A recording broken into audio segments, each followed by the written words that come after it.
I'm always so tired after going home. The fluorescent scream of the office lights still echo behind my eyes, even here in the blessed dimness of the stairwell.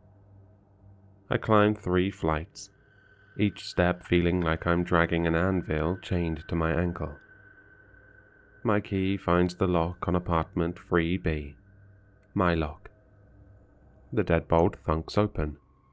I shoulder the door in, smelling the faint, comforting ghost of last night's cheap instant noodles and the dusty warmth trapped inside. I didn't even make it to the bedroom. The sagging, familiar embrace of my old couch in the living room calls out. I sink into it, the springs groaning their familiar complaint beneath my weight. The fabric smells faintly of dust and me as sleep drags me under. A few hours later, I jolt awake in terror as a hand grabs my shoulder and shakes me violently. Hey! Hey! Someone shouts. I jerk awake, gasping, disoriented. Silver moonlight cuts the room into sharp shapes and deep pooling shadows. A man leans over me, his face gaunt with sweat in the gloom. His eyes are wide, wild marbles reflecting the weak light. Get up! The hell are you doing in my apartment? His voice is a harsh rasp, cutting straight through whatever dream I was trapped in. Panic surges through me. I lurch upright, heart pounding. You're... what? I blink hard, trying to steady my vision. No, this is my apartment. This is 3B. I live here. The man takes a step back, just enough to half merge with the shadows by the doorway. You out of your damn mind? I live in 3B. What are you even doing here? I don't know who you are, I say, trying to sound firm, authoritative, anything but panicked. But you need to leave before I call the police. Oh, I need to leave. That's rich. You broke into my place and you're threatening me. I run a hand through my hair, eyes flicking to the hallway. Could I shove him out and lock the door? Could I grab my phone and call someone? Where is my phone? I take a cautious step toward him, hands half raised. Look, I don't know what this is. Maybe you've got the wrong floor or something. Or maybe you're confused. But this is my apartment, alright? You don't live here. He stares at me. Then, with sharp, jerking movements, he pointed towards the kitchenette. Oh yeah? Tell me, is that your owl mug? I follow his finger. A chipped blue owl mug sits on the coffee table like a trap.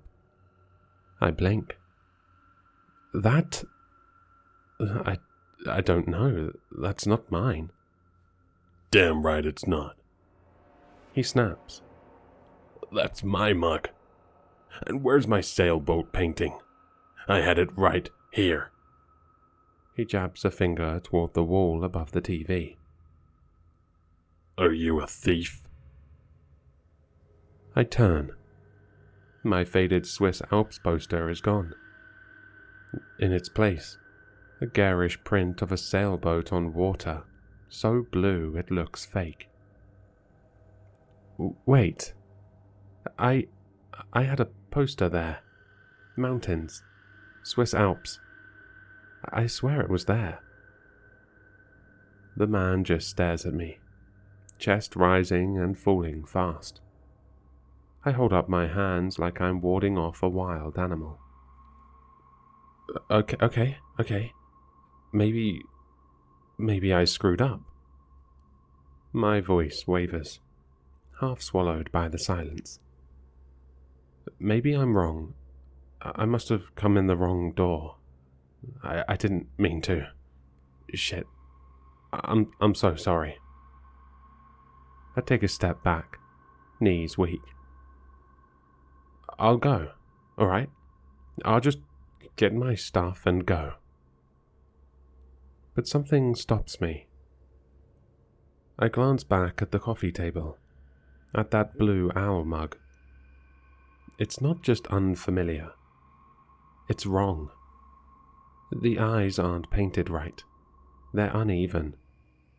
One stares forward. The other's cocked sideways, like it's watching the hallway behind me. The man hasn't moved. His expression has changed. Less angry now. More uncertain. His eyes flick from the wall to the table, to me. I don't remember this table being glass, He says quietly. I look down. The table's wood. It's always been wood. What are you talking about? I ask, but my voice is too soft to sound confrontational. No, it was glass. He mutters. Round. Had a chip on the edge from when I dropped the takeout. This one's wood. Square. And that lamp. He turns slowly. That's not my lamp. Something creaks in the bedroom. Neither of us move. I think, He says, breath fogging lightly in the suddenly cold air.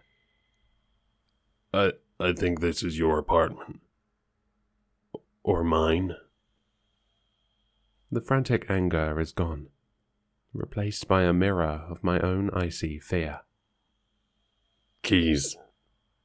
He rasps, digging into his pocket with trembling fingers. He pulls out a keyring. We need to get out of here. We'll figure out what the hell's going on outside. My own keys are cold, heavy lumps in my hand. We don't speak again.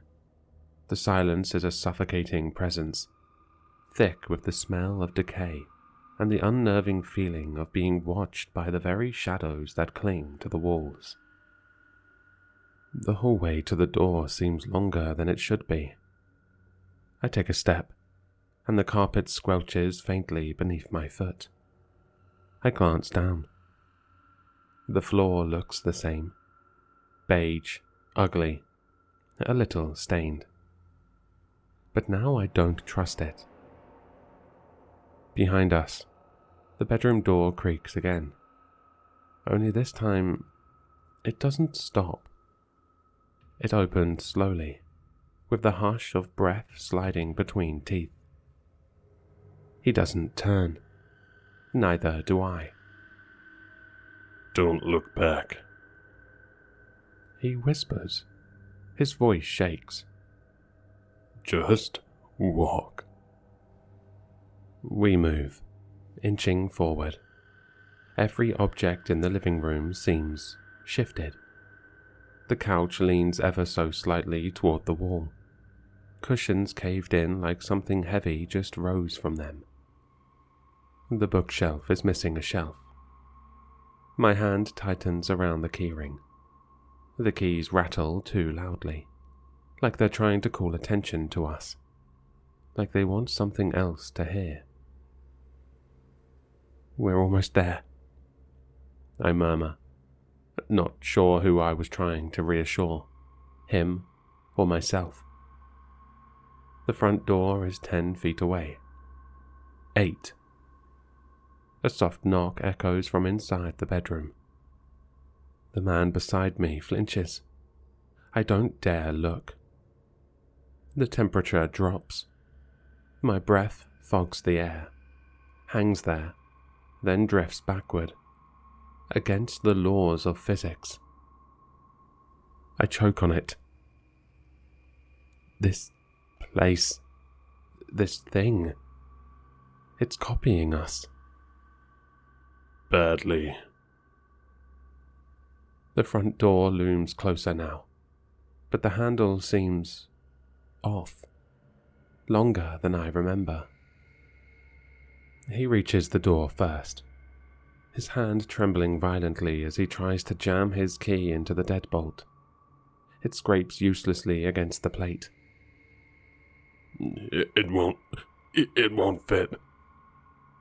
Panic edges back into his voice. It should just unlock from inside. I hiss, my hand closing over the cold knob. I twist. It turns freely. Thank God. With a surge of desperate hope, I yank the door open. We stumble out together into the hallway, gasping lungfuls of stagnant, unmoving air. It tastes thick with dust and that same underlying damp decay. The hallway light fixture is shattered, glass shards glittering dully on the floor below. Weak grey pre-dawn light filters from a grimy window at the far end, revealing a scene that stops us dead. The hallway is a ruin. Wallpaper hangs in long, mouldering strips, revealing crumbling plaster underneath. The carpet is threadbare, stained with dark, unidentifiable patches, pulled up in places to show warped floorboards. Doors to other apartments hang askew on broken hinges, revealing glimpses of darkness within. Cobwebs thick as gauze drape the corners and ceiling. The air is frigid, smelling overwhelmingly of damp rot, mildew, and neglect. Utter, absolute desolation. This? The man beside me whispers, his voice cracking. This building. It's condemned. Look. He points a shaking finger towards a large official notice nailed crookedly to the wall opposite my door. Our door. Apartment 3B. The notice is faded, water-stained, but the bold red letters are unmistakable. Condemned. Structurally unsound. Entry prohibited. My blood turns to ice. We both slowly turn to look back at the door we just emerged from. Apartment 3B. The wood is warped, the paint blistered and peeling. A thick layer of grime coats the surface, thick as old moss. The number, 3B, is barely visible beneath it, the brass digits green with corrosion. The keyhole looks rusted shut. It looks like it hasn't been opened in years. The man raises his hand slowly, like lifting the key costs him something. I look down at mine. Both identical. Both for 3B. Both seemingly useless against the decayed reality before us. Yet they worked moments ago. He meets my eyes. Our keys hang limp in our hands. The only sound is the frantic hammering of our hearts and the silence. And then the shadows behind the door shift. At first, I almost miss it. Just a flicker of movement in the dark. A smudge of black deeper than the shadows. But then it pushes forward, slow and deliberate. It isn't a person. Not quite. The shape doesn't hold together right. Limbs bend where they shouldn't, joints jutting at broken angles. Where a face should be, there's only a hollowed-out suggestion of one, like a mask left too close to a flame. And the worst part? The hallway isn't big enough for it. The ceiling should scrape its skull. The walls should press against its shoulders. but it keeps coming anyway, folding itself into the space like it's bending the apartment around it. The shape tilts its head. My ribs clamp tight, breath trapped like a living thing in my throat. The man beside me makes a sound. Not quite a whimper, maybe a prayer. A wet crack splits the silence. The door frame splinters. Just a hairline fracture, but it sounds like a gunshot in the still air. We run. Stairs blur underfoot.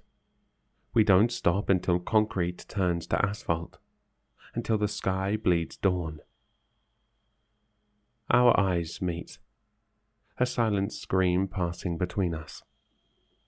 My stomach drops as reality rearranges itself in my mind. This isn't right. The street signs are unfamiliar. The buildings wear strange colors, and that terrible, clawing realization. I don't live in an apartment. I own a house, a blue colonial with hydrangeas out front, a mailbox with mine and Olivia's name painted on the side, a garage where my daughter's bike leans against the wall. Cold sweat trickles down my back. How did we get inside that place? Who let us in? But the most chilling question lingers between us, unspoken. What in God's name did we just escape from?